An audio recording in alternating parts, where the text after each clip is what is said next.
સોસાયટીની અંદર અલગ અલગ કમિટીની રચના થયેલી હોય છે અને એ કમિટીના બધા જ મેમ્બરનો કોન્ટેક્ટ એક જ ક્લિકમાં કરવા માટે આપણને ઓપ્શન કામ આવે છે. એમાં તમારે કમિટીની અંદર જવાનું છે અને કમિટી જનરેટ કરવાની છે. જેમ કે હું અહીંયા લખું છું કે ઉત્સવ કમિટી અને એની અંદર ડિટેલ્સમાં લખું છું કે કોઈ પણ ફેસ્ટિવલ ઓર્ગેનાઇઝ કરવાના હોય તો આ કમિટી એનું ધ્યાન આપશે. એટલે તમે આ જનરેટ કરીને સેવ કરશો એટલે કમિટીની રચના થઈ ગઈ. કમિટીની અંદર જશો એટલે મેમ્બર ડિટેલ્સ આવશે. ત્યાં તમારે અત્યારે કોઈ મેમ્બર નથી એટલે તમારે એડ મેમ્બર કરવાના છે.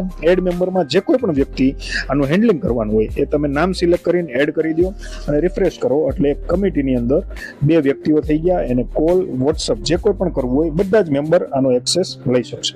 હવે એવી જ રીતે કોઈ બીજી કમિટી છે કે એકાઉન્ટ કમિટી, ખજાનચી કમિટી હોય એની પણ એન્ટ્રી તમે આમાં કરી શકો છો. જે કોઈ પણ કમિટી તમારે બનાવી હોય એનું તમારે નામ આપવાનું છે, ડિટેલ્સ આપવાની છે અને એની અંદર મેમ્બર એડ કરવાના છે.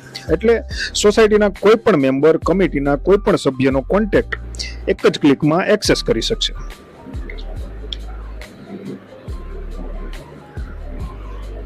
જો અહીંયા મેમ્બર એડ કરેલા છે.